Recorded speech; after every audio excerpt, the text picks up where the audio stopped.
আমি যে টপিকটা নিয়ে আজকে আলোচনা করব সেটা হচ্ছে prophetic mindset through the lens of সিরা or through the lens of সুন্নাহ। রাসূল সাল্লাল্লাহু আলাইহি ওয়াসাল্লাম ওনার মাইন্ডসেট কেমন ছিল? মাইন্ডসেট মানে কি? মনস্তত্ত্ব, তাই তো?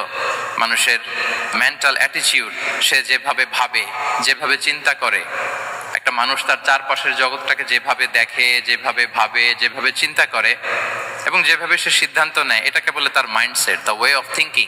তো রাসূলুল্লাহ সাল্লাল্লাহু আলাইহি ওয়া সাল্লামের মাইন্ডসেট কেমন ছিল? তিনি বিভিন্ন সিচুয়েশনে কিভাবে এই সিচুয়েশনটাকে ডিল করতেন, ওনার অ্যাপ্রোচ কেমন ছিল, কোন পরিস্থিতিতে কিভাবে রিয়্যাক্ট করতেন, কিভাবে রেসপন্স করতেন, কিভাবে থিঙ্ক করতেন, কিভাবে ডিসিশন মেকিং করতেন, এই টোটাল বিষয়টাকে আজকে আমরা prophetic mindset through the lens of সিরাতে কভার করবার চেষ্টা করবো ইনশাআল্লাহ। একটু ভারী টপিক, তারপরে খুব সহজ করে উপস্থাপন প্রেজেন্টেশন করতে পারলে এটা বোঝা যাবে ইনশাআল্লাহ বিইذনিল্লাহ। তাহলে আমি প্রায় রাসূল সাল্লাল্লাহু আলাইহি ওয়াসাল্লামের মাইন্ডসেট বোঝানোর জন্য সিরাতে ঢুকে যাব, মানে রাসূল সাল্লাল্লাহু আলাইহি ওয়াসাল্লামের আসিরা আল আতিরা আল মুবারাকা, ওনার বায়োগ্রাফিতে প্রবেশ করব এবং সেখান থেকে রেফারেন্সগুলো শেয়ার করব আপনাদের সাথে এবং সুন্নাহ থেকে রেফারেন্স শেয়ার করব, যাতে করে আমাদের কাছে ক্লিয়ার হয় যে ওনার মাইন্ডসেটটা কেমন, দৃষ্টিভঙ্গি কেমন। আমরা অনেকে বলি না যে দৃষ্টিভঙ্গি বদলান তো জীবন বদলে যাবে, এটা বলি না আমরা? তার মানে এটা খুব গুরুত্বপূর্ণ, মাইন্ডসেট খুব গুরুত্বপূর্ণ। আমরা প্রফিটিক মাইন্ডসেট নিয়ে কথা বলবো ইনশাআল্লাহ। আমি আমার রিসার্চে 12টা মাইন্ডসেট খুঁজে পেয়েছি, based on my personal research. আরো কিছু মাইন্ডসেট থাকতে পারে, কিন্তু মেইনলি ঘুরে ফিরে এই 12টার মধ্যেই সীমাবদ্ধ রাসূল সাল্লাল্লাহু আলাইহি ওয়াসাল্লামের মাইন্ডসেট। সেই 12টা মাইন্ডসেট কি কি, আমি পয়েন্টগুলো উল্লেখ করে আমি মূল আলোচনাতে প্রবেশ করছি। প্রথম হচ্ছে গড সেন্ট্রিক মাইন্ডসেট, 2 নম্বরে ভিশন ওরিয়েন্টেড, 3 নম্বরে উইজডম ড্রিভেন, 4 নম্বরে রিফর্ম সেন্ট্রিক, 5 নম্বরে ওপেন মাইন্ডেড, 6 নম্বর এন্টারপ্রেনাল, 7 নম্বর কনসিডারেট, 8 নম্বর ট্রান্সপারেন্ট, 9 নম্বর এপ্রিসিয়েটিভ, 10 নম্বর হচ্ছে ফ্লেক্সিবল, 11 নম্বর অপটিমিস্টিক, 12 নম্বর হচ্ছে resilient. Based on my research, আমার ক্ষুদ্র গবেষণা আমি খুঁজে পেয়েছি যে রাসূল সাল্লাল্লাহু আলাইহি ওয়াসাল্লাম এই ধরনের মানসিকতার অধিকারী ছিলেন, এই অ্যাপ্রোচের অধিকারী ছিলেন। প্রথম যেই মাইন্ডসেটটা নিয়ে আমরা আলোচনা করব সেটা হচ্ছে গড সেন্ট্রিক মাইন্ডসেট বা আল্লাহ সেন্ট্রিক মাইন্ডসেট। অর্থাৎ রাসূল সাল্লাল্লাহু আলাইহি ওয়াসাল্লাম যে কোনো কাজে তিনি আল্লাহ তাআলাকে ফিল করতেন, সবকিছু ছিল আল্লাহ তাআলা কেন্দ্রিক। যাই তিনি করতেন না কেন, একজন মহান সত্তার সন্তুষ্টির জন্যই তিনি সেটা করতেন। তিনি কে? আওয়াজ করে বলুন, তিনি কে? আল্লাহ সুবহানাহু ওয়া তাআলা। তার সন্তুষ্টির জন্যই তিনি সবকিছু করতেন এবং সব সময় তিনি এটা ফিল করতেন যে আমার আসল ভরসা স্থল হচ্ছে আল্লাহ তাআলা। আসল ভরসা স্থল কে?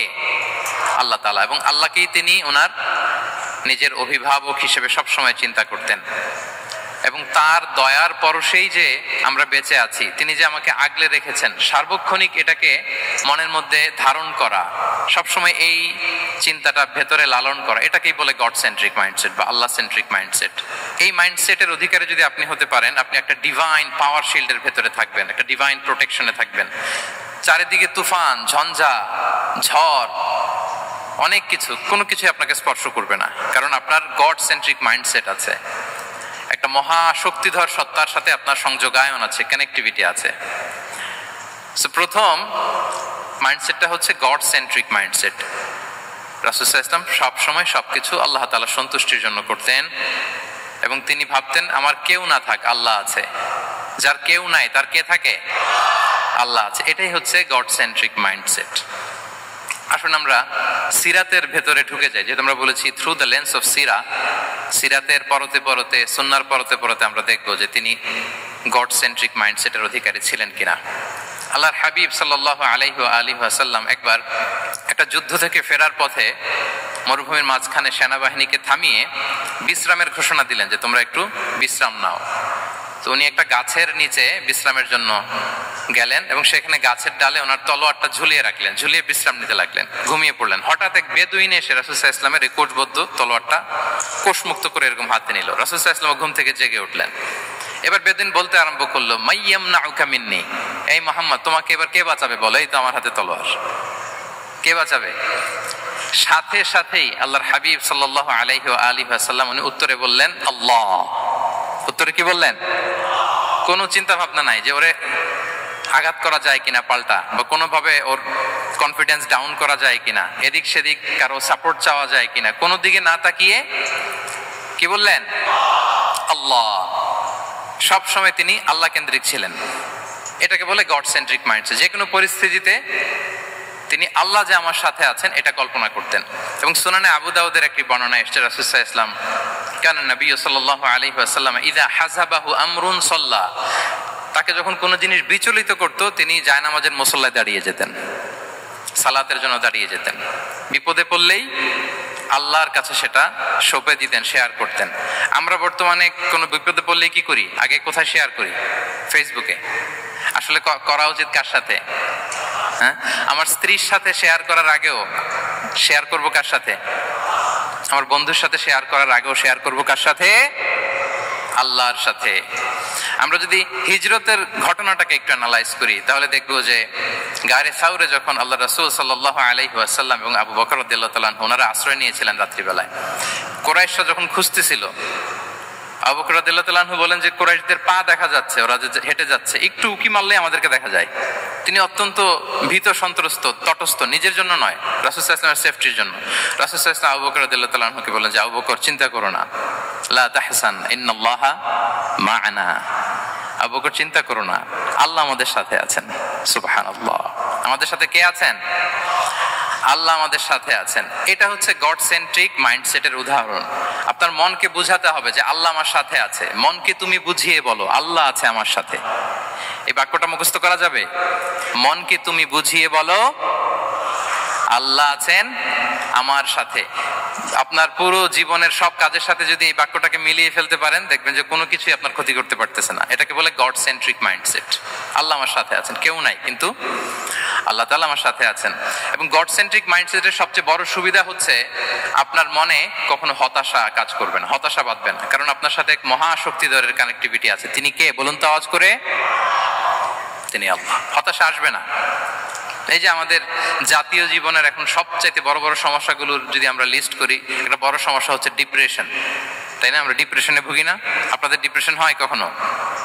আচ্ছা, ডিপ্রেশন কাকে বলে আগে বলে। ডিপ্রেশন হচ্ছে আপনার আর আপনার রবের মাঝে যে দূরত্ব, এটার নাম ডিপ্রেশন। আই রিপিট, আমার আর আমার রবের মাঝে যে গ্যাপ, আমাদের সম্পর্কের যে দূরত্ব, এটার নাম কি? ডিপ্রেশন। আপনি যত আল্লাহর সাথে সম্পর্ক জোরদার করতে পারবেন, ডিপ্রেশন আপনার থেকে দৌড়ে পালাবে। এজন্য আমাদের বিশ্বাসীদের জীবনে কোনো ডিপ্রেশন নাই। আছে? আমাদের ডিকশনারিতে কোনো ডিপ্রেশন আছে বলেন তো? আমাদের সাথে আল্লাহর সম্পর্ক কেমন বলেন? মজবুত? আলহামদুলিল্লাহ পড়ুন সবাই। তাহলে ডিপ্রেশন হচ্ছে আপনার আর আপনার রবের মাঝে যে দূরত্ব, এই দূরত্ব দূর করে দেন, ডিপ্রেশন আপনিই পালাবে। আমরা আরো কিছু সিরা থেকে ইনসিডেন্ট নিয়ে দেখি যে গড সেন্ট্রিক মাইন্ডসেটটা কেমন। দ্বিতীয় হিজরিতে যে বদরের যুদ্ধ হলো, সে বদরের যুদ্ধে ইবনে মাসউদ রাদিয়াল্লাহু তাআলা আনহু তিনি বর্ণনা করেন যে আল্লাহ রাসূল সাল্লাল্লাহু আলাইহি ওয়াসাল্লাম আগামীকাল যুদ্ধ, এর আগের দিন রাতে তিনি হাত তুলে এরকম দোয়া করতেছিলেন। আমরা তো এইভাবে দোয়া করি। আল্লাহর হাবিব সাল্লাল্লাহু আলাইহি ওয়া আলিহি ওয়াসাল্লাম তিনি দোয়া করতে করতে ইমোশনালি হাত এরকম উঁচু করে, হাত্তা ইউরা বায়াদু ইবতাইহি, বগলে শুভ্রতা দেখা যাচ্ছিল, উনি দোয়া করতেছিলেন আল্লাহুম্মা আনজিজ লি মা ওয়া'আতানি, আল্লাহুম্মা আতিনি মা ওয়া'আতানি, আল্লাহ তুমি যে বিজয় দিবে বলে প্রতিশ্রুতি করেছিল, ওই বিজয় আমাদেরকে দাও, ওই ভিক্টরি আমাদেরকে দাও। দোয়া করছিলেন। সাইয়েদনা আলী রাদিয়াল্লাহু তাআলা আনহু উনি বর্ণনা করছেন যে বদরের যুদ্ধের আগের রাতে আমরা সবাই ঘুমোচ্ছিলাম, কিন্তু রাসূল সাল্লাল্লাহু আলাইহি ওয়াসাল্লামকে দেখলাম যে না, উনি হাত তুলে শুধু আল্লাহর কাছে কান্না করছেন, দোয়া করছেন। আবু বকর রাদিয়াল্লাহু তাআলা আনহু উনি বলেন যে আমি যে দেখলাম যে তিনি ফজর পর্যন্ত দোয়া চালিয়েই যাচ্ছিলেন, দোয়া চালিয়েই যাচ্ছিলেন, দোয়া কন্টিনিউ করছিলেন তিনি। এবং দোয়া করতে করতে রাসূল সাল্লাল্লাহু আলাইহি ওয়াসাল্লাম এতটাই ইমোশনাল হয়ে গেলেন যে ওনার গায়ের চাদরটা নিচে পড়ে গেল। আবু বকর রাদিয়াল্লাহু তাআলা আনহু যে বললেন, নবী আল্লাহ কাফাকা মুনাশাদাতুকা রাব্বাক ফাইন্নাহু সায়ুনজিজু লাকা মা ওয়া'দাক, হে নবী যথেষ্ট, এনাফ ইজ এনাফ, অনেক হয়েছে নবী, আন্না, আর কাঁদতে হবে না, আপনার রব আপনাকে ভিক্টরি বা বিজয় দান করবে ইনশাআল্লাহ। তাহলে দেখেন, যুদ্ধের আগের রাতে সেনাপ্রধান কি করে? এই কৌশল ওই কৌশল, কোন দিক দিয়ে অ্যাটাক করা যাবে, ওয়ার স্ট্র্যাটেজি ঠিক করে, তার সাথে যারা আছে তাদের সাথে পরামর্শ করে। কিন্তু রাসূল সাল্লাল্লাহু আলাইহি ওয়াসাল্লাম সবকিছু সেট করে দিয়ে কার সাথে কানেক্টিভিটি করেছেন বলুন তো? আল্লাহর সাথে। This is called God centric mindset, Allah centric mindset. আমার হৃদয়টা সবসময় কার সাথে জুড়ে থাকবে? আল্লাহর সাথে, কারণ উনি ছাড়া আমার কোনো ঠিকানাই নেই। তাহলে এই মেন্টালিটি যদি আমরা ধারণ করতে পারি, এটাকে বলে গড সেন্ট্রিক মাইন্ডসেট। তাহলে রাসূলুল্লাহ সাল্লাল্লাহু আলাইহি ওয়া আলিহি ওয়াসাল্লামের যে 12টা মাইন্ডসেটের কথা আমরা বলেছি, তার প্রথমটা হচ্ছে গড সেন্ট্রিক। আল্লাহ তাআলা আমাদেরকে গড সেন্ট্রিক মাইন্ডসেট দান করুক, আমরা যে কোনো পরিস্থিতিতে যেভাবেই থাকি না কেন, আমরা বিপদে আপদে সবসময় ভরসা রাখবো কার উপর? এটাই হচ্ছে গড সেন্ট্রিক বা আল্লাহ সেন্ট্রিক মাইন্ডসেট। আচ্ছা, 2 নাম্বার মাইন্ডসেট হচ্ছে vision oriented mindset. Vision oriented mindset মানে হচ্ছে যার মধ্যে দূরদর্শিতা আছে, ফার সাইটেডনেস আছে, who can anticipate the future, যে ভবিষ্যৎ আগাম অনুমান করে ফেলতে পারে, সামনের পরিস্থিতিকে আগাম অনুমান করতে পারার যে যোগ্যতা বা দীর্ঘমেয়াদী চিন্তা করতে পারার যে ক্যাপাসিটি, এটাকে বলে ভিশন ওরিয়েন্টেড মাইন্ডসেট। এটা আল্লাহ রাসূল সাল্লাল্লাহু আলাইহি ওয়া আলিহি ওয়াসাল্লামকে আল্লাহ তাআলা দান করেছেন। উনি ভবিষ্যৎকে আগাম বুঝতে পারতেন, আগাম অনুমান করতে পারতেন, এবং সে অনুযায়ী তিনি স্ট্র্যাটেজি, প্ল্যান, পরিকল্পনা এটা তিনি সাজাতে পারতেন। এটাকে বলে ভিশন ওরিয়েন্টেড মাইন্ডসেট। এবার আসুন আমরা সিরাতের কিছু ইনসিডেন্টকে সামনে নিয়ে আসি যে তিনি কিরকম ভিশন ওরিয়েন্টেড মাইন্ডসেটের অধিকারী ছিলেন। আমরা সবাই হুদাইবিয়ার ঘটনা জানি না? কত হিজরিতে ঘটেছিল বলুন তো সবাই? 6ষ্ঠ হিজরিতে। লাকাদ সাদাকাল্লাহু রাসূলাহুর রুইয়া বিল হক লাতাদখুলুন্নাল মাসজিদাল হারামা ইনশাআল্লাহু আমিনিন। রাসূল সাল্লাল্লাহু আলাইহি ওয়াসাল্লাম 6ষ্ঠ হিজরিতে মদিনায় স্বপ্নে দেখলেন যে তিনি উমরা করতে যাচ্ছেন। তো নবীদের স্বপ্ন এটা কেবল স্বপ্ন নয়, এটা আল্লাহর পক্ষ থেকে ওয়াহি, রেভেলেশন। তো সেই হিসেবে তিনি 1400 সাহাবা নিয়ে উমরা করতে চলে গেলেন মক্কায়, কিন্তু মক্কাবাসী ঢুকতে দিল না, থামিয়ে দেয়া হলো। তো তখন একটা চুক্তি হয়েছিল, ওই চুক্তিতে বলা হলো, রাসূল সাল্লাল্লাহু আলাইহি ওয়াসাল্লাম লিখতে বললেন যে লিখো মিন মুহাম্মদ রাসূলুল্লাহ, আল্লাহর রাসূল মুহাম্মদের পক্ষ থেকে কুরাইশদের সাথে এই চুক্তি। কুরাইশরা আপত্তি করলো যে না, শুধু মুহাম্মদ লেখা যাবে, রাসূলুল্লাহ লেখা যাবে না, কারণ তুমি যে রাসূলুল্লাহ, আল্লাহর রাসূল, এটা যদি আমরা মেনে নেই তাহলে তোমার সাথে আর আমাদের দ্বন্দ্ব কিসের, আমরা তো ভাই ভাই হয়ে গেলাম, রাসূলুল্লাহ কাটো। সাহাবারা কেউ রাজি হয় না, বিশেষ করে ওমরে ফারুক রাদিয়াল্লাহু তাআলা, উনি রাজি হয় না, না না এটা কাটা যাবে না। রাসূল সাল্লাল্লাহু আলাইহি ওয়াসাল্লাম অনেক বলে কয়ে বুঝালেন যে না, দীর্ঘমেয়াদী চিন্তা করতে গেলে আমাদের এখন একটা শান্তি চুক্তির দরকার আছে, যাতে করে আমরা আমাদের গ্লোবাল নেভিগেশন সিস্টেম, দাওয়া সিস্টেমকে আরো স্ট্রং করতে পারি। অনেক বলে কয়ে রাসূলুল্লাহ কাটা হলো। এরপর তারা বলে চুক্তিতে লিখো যে এই বছর উমরা করতে দেয়া হবে না, এই বছর ফিরে যাবেন আপনারা সবাই। এটাও সাহাবারা রাজি হয় না, আল্লাহ রাসূল সাল্লাল্লাহু আলাইহি ওয়াসাল্লাম রাজি হলেন। আবার আরেকটা ক্লোজে লেখা হলো যে আগামী বছর আসলেও 3 দিনের বেশি থাকা যাবে না, সেটাও রাজি হয়ে গেল। রাসূল সাল্লাল্লাহু আলাইহি ওয়াসাল্লাম, সাহাবারা রাজি হচ্ছেন না। এরপর মক্কা থেকে কোনো লোক মদিনায় গেলে মদিনাবাসী তাকে রাখতে পারবে না, ফেরত দিতে হবে। কিন্তু মদিনা থেকে কোনো লোক মক্কায় আসলে মক্কাবাসী তাকে ফেরত দিতে বাধ্য থাকবে না। দেখেন, একটার পর একটা মুসলমানদের বিরুদ্ধে সব ক্লোজ যাচ্ছে, কোন সাহাবীরাই রাজি হচ্ছেন না। কিন্তু আল্লাহ রাসূল সাল্লাল্লাহু আলাইহি ওয়া আলিহি ওয়াসাল্লাম তিনি বললেন যে না, লিখো লিখো। ওমর ফারুক রাদিয়াল্লাহু তাআলা আনহু এতটাই রাগান্বিত হলেন, তিনি প্রশ্ন করলেন, ইয়া রাসূলুল্লাহ, আলাইসা আনতা নাবিয়্যুন হক, আপনি এই যে কম্প্রোমাইজের পর কম্প্রোমাইজ করে যাচ্ছেন, আপনি কি সত্য নবী নন, সত্য রাসূল নন? আলাসনা আলা দীনিন হক, আমরা কি সত্যের উপর প্রতিষ্ঠিত নই? আলাইসাল কুরআনু কিতাবুন হক, তো সব যদি সত্য হয় আপনি কেন এগুলো মানছেন? রাসূল সাল্লাল্লাহু আলাইহি ওয়াসাল্লাম বললেন যে ওমর, তুমি বাদ সেতো না, মেনে নাও। মেনে নিলেন, এবং এই মেনে নেওয়াটাকে আল্লাহ ভিক্টরি বলে ঘোষণা দিলেন, বিজয় বলে। আল্লাহু আকবার। ইন্না ফাতাহনা লাকা ফাতহাম মুবিনা। এবং হুদাইবিয়ার এই সন্ধি থেকেই বেসিকলি মক্কা বিজয় ওইদিকে ত্বরান্বিত হয়েছে গতি প্রবাহটা। কারণ রাসূল সাল্লাল্লাহু আলাইহি ওয়াসাল্লাম অনেক দূর দেখেছেন, সাহাবারাই সামনের কিছু বিষয়ে তারা খেয়াল করছেন, কিন্তু রাসূলুল্লাহ সাল্লাল্লাহু আলাইহি ওয়া আলিহি ওয়াসাল্লাম তিনি অনেক দূর দেখতে পাচ্ছেন। আচ্ছা বলেন, 3 তলার উপর থেকে একজন একটা ভিউ দেখতে পায়, আর 30 তলা উপর থেকে আরেকজন একটা কন্ডোমিনিয়ামের উপর থেকে একটা পানোরামিক ভিউ দেখতে পায়, দুইজনের ভিউ দেখা কি একরকম হয়? বলেন, একরকম হবে? কখনোই হবে না। তাহলে 30 তলার উপর থেকে যিনি দেখবে তিনি একটা পানোরামিক ভিউ দেখবে, দ্য টোটাল সিনারিও তার কাছে ক্রিস্টাল ক্লিয়ার হবে, যেটা সাহাবা রিদওয়ানুল্লাহি তাআলা আলাইহিম আজমাইন ওনাদের কাছে ক্লিয়ার ছিল না। এবং ঠিকই এই যে এটাতে বেশি দিন স্থায়ীও হয়নি, 6ষ্ঠ হিজরি থেকে 8ম হিজরি, মাত্র 3 বছরের ব্যবধানে রাসূল সাল্লাল্লাহু আলাইহি ওয়াসাল্লাম যত রিজিওনাল সুপার পাওয়ার ছিল, ওয়ার্ল্ড সুপার পাওয়ার ছিল, পার্সিয়ান এম্পায়ার, তারপর Roman empire, Byzantine empire, Egyptian empire, সব এম্পায়ারদের কাছে চিঠি পাঠিয়েছেন, সালামুন আলা মান ইত্তাবা আল হুদা আসলিম তাসলাম। এবং ইসলামের এক্সপান্ড হয়েছে, ওনার গ্লোবাল নেভিগেশন সিস্টেম উনি চালু করেছেন। এর কারণ কি? উনি ছিলেন ভিশন ওরিয়েন্টেড মাইন্ডসেটের অধিকারী, দূরদর্শী, অনেক দূর দেখতে পেতেন, অনেক দূর তিনি দেখতে পেতেন, দীর্ঘমেয়াদী তিনি পরিকল্পনা করতে পারতেন। এটা হচ্ছে ভিশন ওরিয়েন্টেড মাইন্ডসেট যারা হয় তাদের ক্যারেক্টারিস্টিক্স বা ফিচার। আরো একটা উদাহরণ দেই, আপনারা কি বলতে পারেন আবিসিনিয়াতে নবুয়তি কত সালে সাহাবারা হিজরতে গিয়েছিল বলতে পারবেন কেউ? হ্যাঁ, নবুয়তি কত সালে? পঞ্চম সালে। হ্যাঁ, নবুয়তি পঞ্চম বছর ওনারা আবিসিনিয়াতে, বর্তমানে যেটা ইথিওপিয়া বা ইরিত্রিয়া, সেখানে সাহাবারা হিজরতে গিয়েছিলেন। এবং আবিসিনিয়াতে এই যে হিজরতে গেল, তারা সবাই মিলে ফিরে এসেছিল মদিনায় কবে? এটা কি কেউ জানেন? আল্লাহু আকবার, মাশাআল্লাহ মাশাআল্লাহ। বসুন। খায়বার বিজয়ের দিন এসেছিলেন।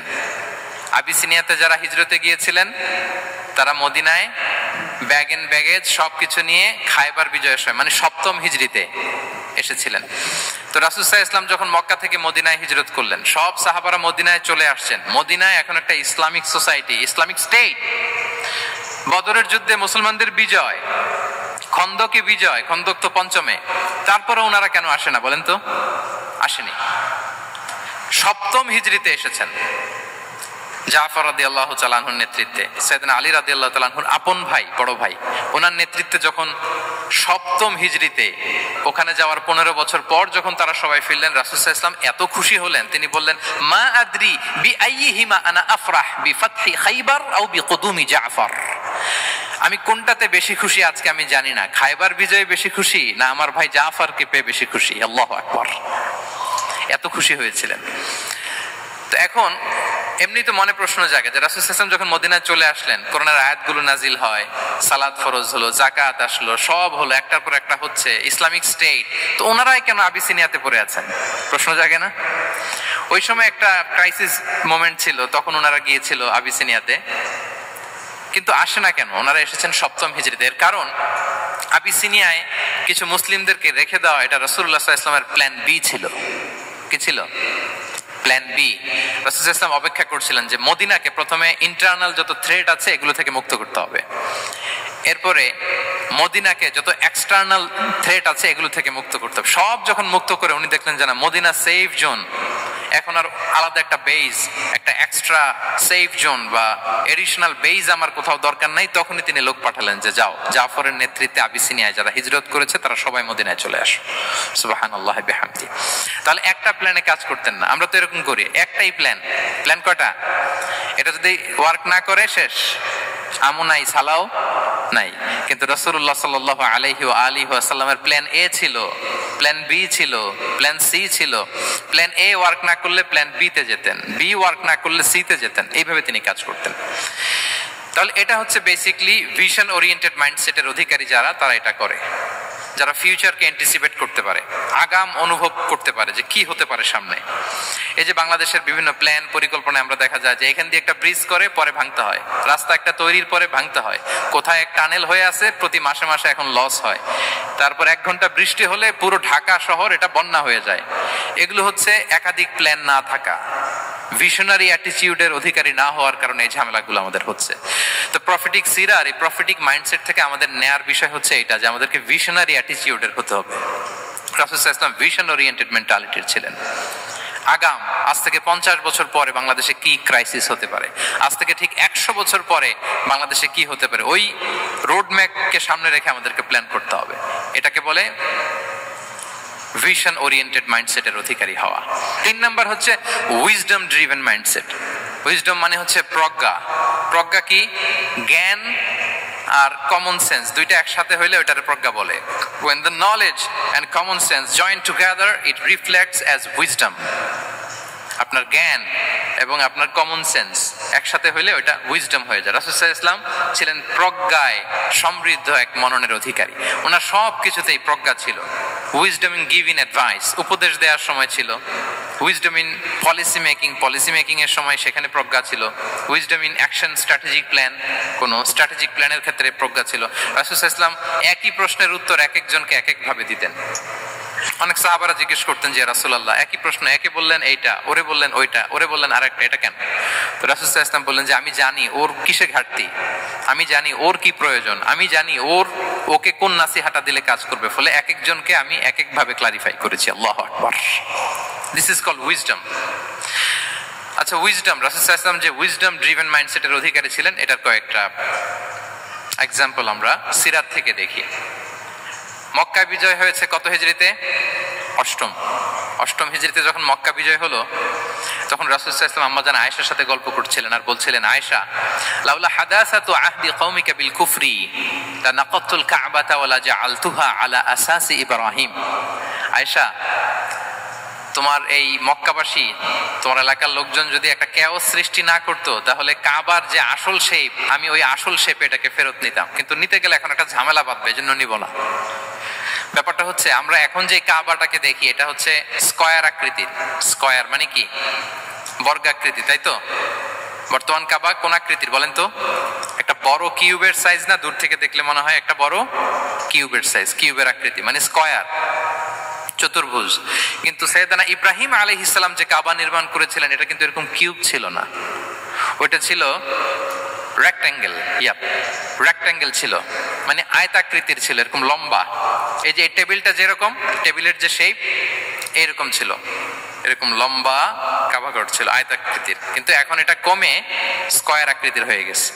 এর কারণটা কি? কাবা একবার ওখানে অগ্নিকাণ্ড ঘটার কারণে ধ্বংস হয়েছিল, ফলে কাবাকে আবার রিনোভেশন করা লেগেছিল, পুনর্নির্মাণ। তো কুরাইশরা সিদ্ধান্ত নিয়েছিল কাবা পুনর্নির্মাণে আমরা কোনো হারাম টাকা ইউজ করব না, যার কাছে যত হালাল টাকা আছে নিয়ে আসা হলো। কিন্তু হালাল টাকা যতটুকু জমা হয়েছে এটা দিয়ে পুরো কাবা নির্মাণ হয় না, অর্ধেক হয়। ফলে কাবা যে আয়তাকৃতির ছিল সেটা না হয়ে গেছে কি বলেন? বর্গাকৃতির, মানে স্কয়ার। ওই স্কয়ার কাবাই আজ পর্যন্ত রয়ে গেছে। কিন্তু ওই যে আয়তক্ষেত্রের যে শেপের মধ্যে যতটুকু জায়গা বাকি ছিল, ওইখানে দেখবেন একটা ক্রিসেন্টের মতো আছে, হেজরে ইসমাইল, হাতিমে কাবা বলে। ওইটার ভিতরে নামাজ পড়া আর কাবার ভিতরে নামাজ পড়া একই হুকুম। ওইটার ভিতরে নামাজ পড়া আর কাবার ভিতরে নামাজ পড়া কি একই হুকুম। ফলে ওই হাতিমের ভেতরে ফরজ সালাত আদায় হয় না, নফল সুন্নাত পড়া যায়। এমনকি কাবার ভেতরেও ফরজ সালাত আদায় করলে আদায় হবে না, কারণ নামাজের ফরজের মধ্যে একটা ফরজ হচ্ছে ইলা জিহাতিল কাবা, টু দ্য ডাইরেকশন অফ কেবলা। আপনার কেবলা মুখী হইতে হবে না। আপনি তো কাবার ভিতরে ঢুকে গেছেন, এখন কাবা কোন দিকে? কাবা তো নাই, বের হইতে হবে। বের হয়ে কাবা মুখী হলে সালাত হবে। I think you got the point. তো তাহলে রাসূল সাল্লাল্লাহু আলাইহি ওয়াসাল্লামের উইজডম বা প্রজ্ঞাটা এখানে দেখেন। আম্মাজান আয়েশা রাদিয়াল্লাহু তাআলা আনহাকে উনি বললেন যে, আয়েশা, মক্কা তো বিজয় হলো, মক্কার কন্ট্রোল তো এখন আমার হাতে। চাইলে আমি কাবাকে ভেঙে সেই ইব্রাহিম আলাইহিস সালামের যে বেইজ ওরকম লম্বা করে শেপ দিতে পারি, কিন্তু দিব না, কেননা দিলে মক্কা একটা কেওস হতে পারে। কি হতে পারে? কারণ তারা একেবারে ভেরি রিসেন্ট মুসলমান হয়েছে, তারা না বুঝেই বলবে যে সেই আদি কাবা, মুহাম্মদ এই কাবার অপমান করেছে, কাবাকে ভুলুণ্ঠিত করেছে, সম্মানকে নষ্ট করেছে, এরকম একটা কোশ্চেন রাইজ করতে পারে। এই জন্য আমি করলাম না। সুবহানাল্লাহ। This is called wisdom. এটাকে কি বলে? প্রজ্ঞা। এটাকে প্রজ্ঞা বলে। তাহলে আপনার জ্ঞান এবং আপনার কমন সেন্স দুইটা যখন কানেক্ট করে তখন সেটা প্রজ্ঞা হয়। প্রজ্ঞার আরেকটা উদাহরণ যদি দেই সিরাত থেকে, রাসূল সাল্লাল্লাহু আলাইহি ওয়াসাল্লামের যে কনফ্লিক্ট রিজলভিং ক্যাপাসিটি ছিল, যখন কাবাকে পুনর্নির্মাণ করা হচ্ছে তখন হাজরে আসওয়াদকে বের করা লেগেছিল, এবং রিনোভেশন শেষে আবার হাজরে আসওয়াদকে তার জায়গা মতো, মানে ব্ল্যাক স্টোন যেটাতে চুমু দিলে মানুষের গুনাহ মাফ হয়ে যায়, হাজরে আসওয়াদ, চিনতে পেরেছেন না? ফলে অনেক বোনেরা যাদের জন্য হেজাব নিকাব মেনটেন করা হচ্ছে ফার্জ, পর্দার কোনো বালাই নাই, পুরুষের সাথে ধাক্কা ধাক্কি করে তার শরীর মিশে যাচ্ছে, গা মিশে যাচ্ছে, ধাক্কা ধাক্কি করে একটা সুন্নতের জন্য ফরজকে স্যাক্রিফাইস করে ফেলতেছে। মানে ফোকাস ঠিক নাই আর কি, কোথায় যে কোনটা করতে হবে ওইটাই ভুলে গেছে। তো এই হাজরে আসওয়াদ পাথরকে আবার জায়গা মতো রাখতে হবে। এখন কে রাখবে এই নিয়ে মারামারি মক্কায়। বড় বড় চারটা গোত্র বলে, এই গোত্র বলে আমি রাখবো, এই গোত্র বলে আমি রাখবো, আরেক গোত্র বলে রক্তের গঙ্গা বইয়ে দেবো মক্কায়, কিন্তু এই সম্মান অন্যকে নিতে দিব না, কারণ ইটস ভেরি প্রেস্টিজিয়াস ইস্যু।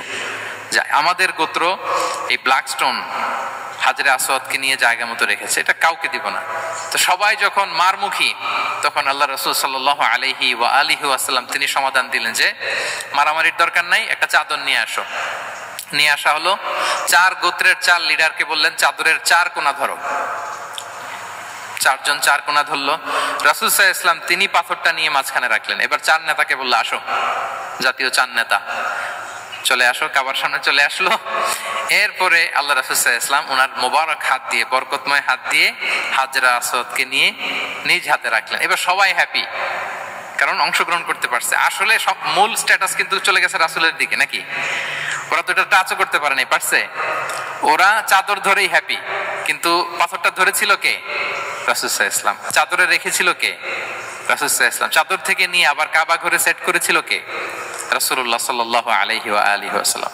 এভাবে উনি কনফ্লিক্ট রিজলভ করতেন থ্রু হিজ উইজডম, ওনার প্রজ্ঞার মধ্য দিয়ে।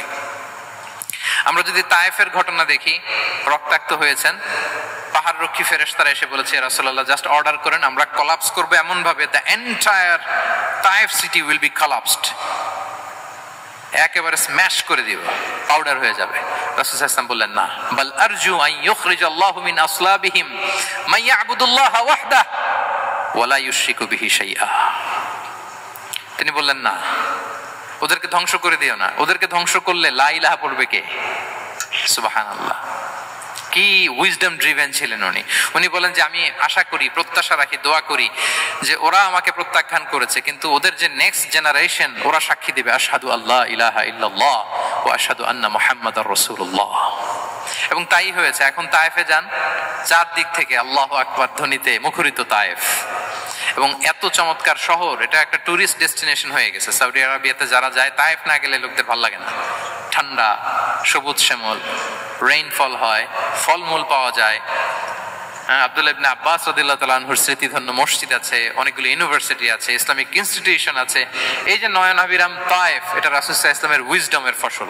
ওই দিন যদি রাগের চোটে বলতো যে হ্যাঁ দাও, স্ম্যাশ করে দাও, তাইলে এই যে যারা শাহাদা পড়েছে, নও মুসলিম হয়েছে, এটা কিন্তু হতো না। তাহলে এটা হচ্ছে রাসূল সাল্লাল্লাহু আলাইহি ওয়াসাল্লামের প্রজ্ঞার একটা উদাহরণ। আর একটা উদাহরণে যাই।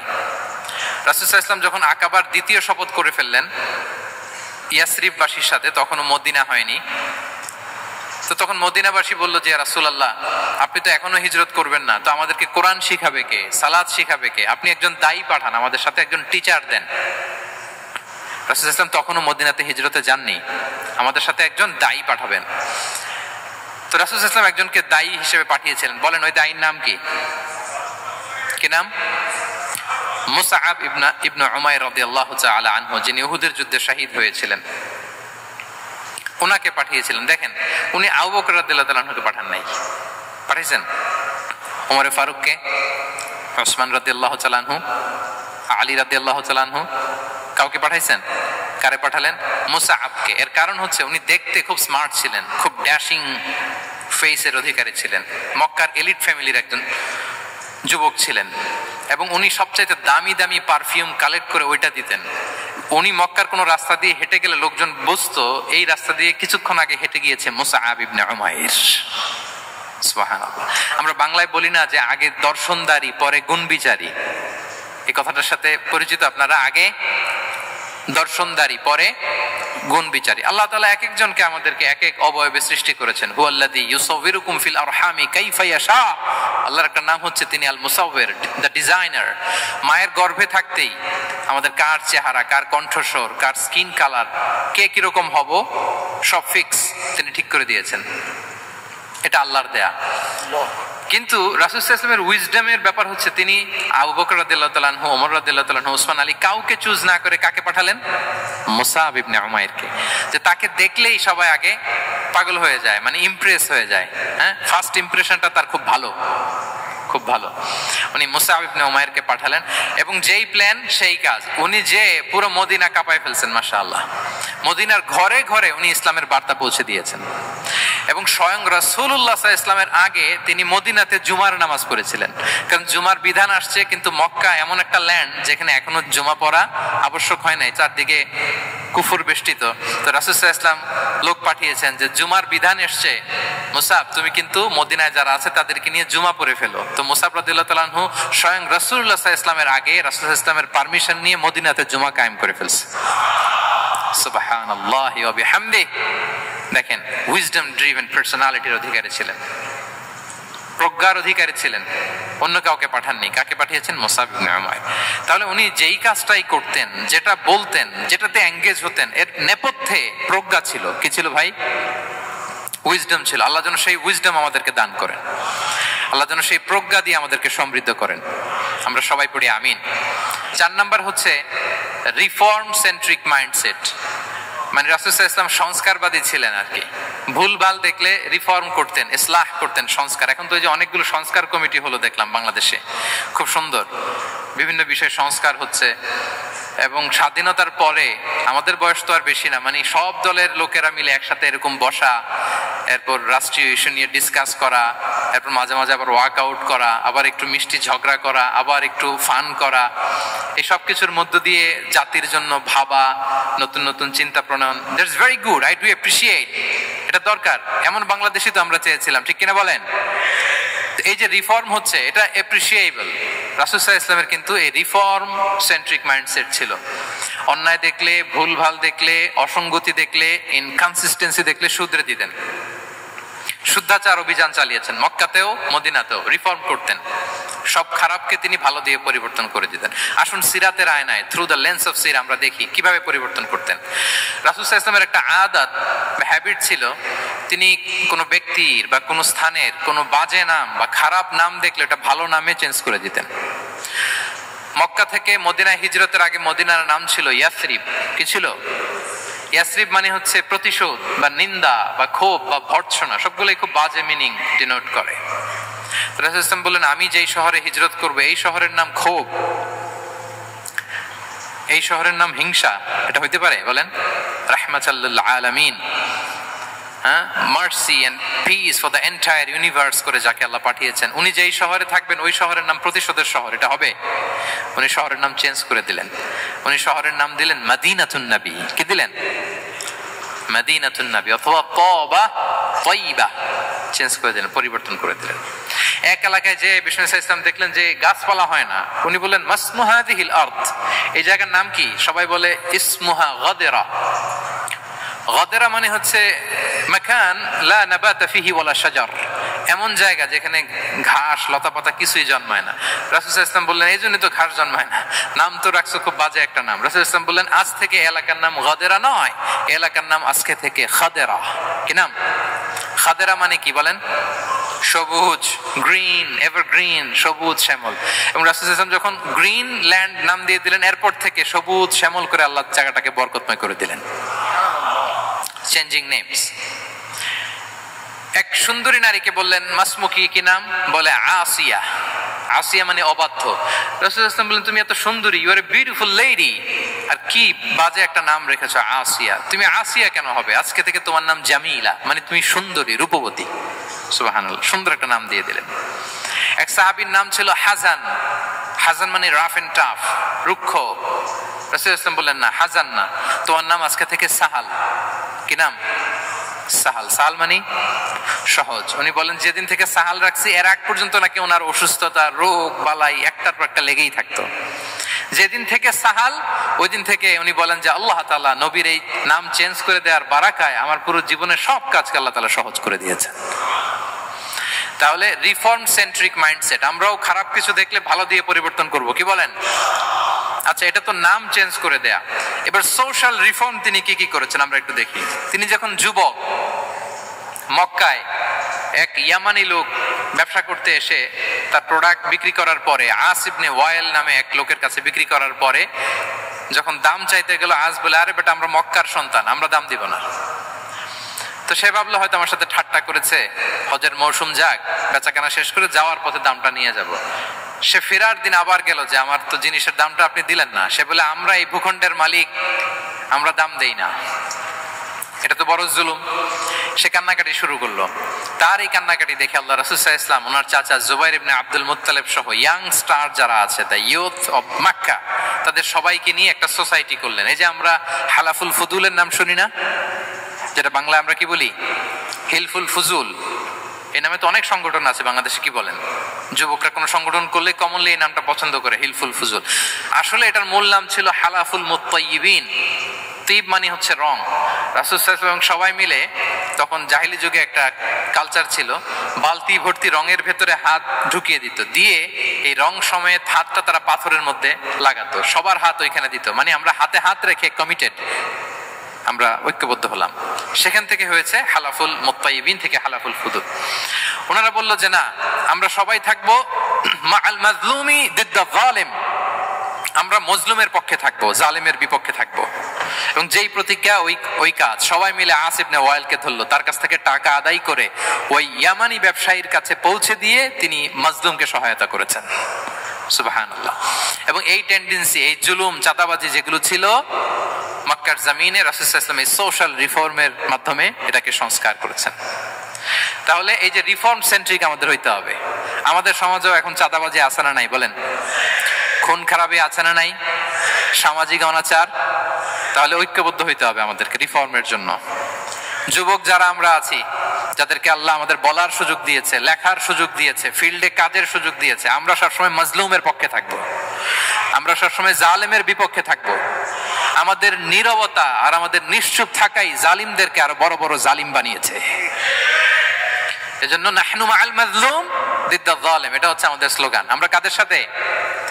মজলুমের সাথে। আওয়াজ করে বলেন, কার সাথে? ইত্তাকু দাওয়াতাল মাজলুম।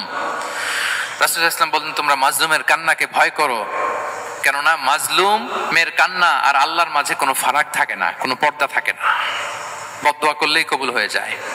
তাহলে এভাবে রাসূলুল্লাহ সাল্লাল্লাহু আলাইহি ওয়া আলিহি ওয়াসাল্লাম তিনি সোশ্যাল রিফর্ম করেছেন।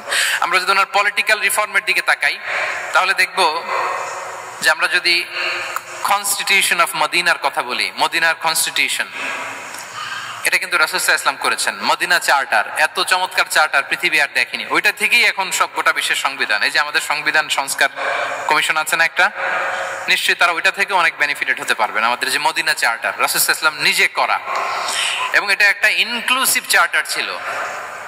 মুসলিম, পেগানস, জুইশ, সব ধর্মের মানুষকে নিয়ে তিনি মদিনাতে ওয়ান উম্মাহ ঘোষণা দিয়েছিলেন। ওয়ান উম্মাহ, উই আর ওয়ান উম্মাহ। হোক তুমি পেগান মুশরিক, হোক তুমি জুইশ মানে ইহুদি, হোক তুমি মুসলিম, তুমি যেই ধর্মের হও না কেন, মদিনাকে রক্ষা করতে যে আমরা সবাই মিলে উম্মাহ ওয়াহিদা, আমরা সবাই মিলে কি উম্মাহ ওয়াহিদা। পৃথিবীর অনেক দেশ এই আইডিওলজিকে ধারণ করে হু হু করে এগিয়ে গিয়েছে। মালয়েশিয়াতে 3টা রেস, আমি তো প্রায় এক যুগ ওখানে, আমার 2টা ডিগ্রি ওখান থেকে, মাস্টার্স পিএইচডি। আমি কাছ থেকে তাদেরকে দেখার সুযোগ পেয়েছি। ওখানে মালয়েরা আছে, তামিলরা আছে, চাইনিজরা আছে, 3 জাতি মিলে ওদের স্লোগান হচ্ছে সাতু মালয়েশিয়া। মালয় ভাষায় সাতু মানে হচ্ছে ওয়ান, মালয় ভাষায় সাতু মানে কি ওয়ান। সাতু মালয়েশিয়া মানে আমরা হতে পারি চাইনিজ, হতে পারি তামিল, কিংবা হতে পারি মালয় ভূমিপুত্রা, কিন্তু সবাই মিলে দেশের স্বার্থে আমরা সবাই কি এক। এটাই লাগবে আমাদের নতুন বাংলাদেশে। জুলাই আপরাইজিং এর পরে আমাদের এই ঐক্যবদ্ধ থাকার বাংলাদেশ আমরা চাই কি চাই না বলেন? সাম্রাজ্যবাদকে রুখে দিতে, যে কোনো ষড়যন্ত্রকে রুখে দিতে ঐক্যবদ্ধ থাকার কোনো বিকল্প নাই, ঠিক কিনা বলেন? ঐক্যবদ্ধ থাকতে হবে আমাদেরকে, যেটা রাসূলুল্লাহ সাল্লাল্লাহু আলাইহি ওয়া আলিহি ওয়াসাল্লাম মদিনা চার্টারে আমাদেরকে শিখিয়েছেন যে আমরা ওয়ান উম্মাহ। তাহলে খারাপ নাম দেখলে চেঞ্জ করতেন, পলিটিক্যাল রিফর্ম করেছেন ওয়ান উম্মাহ গঠনের মধ্য দিয়ে।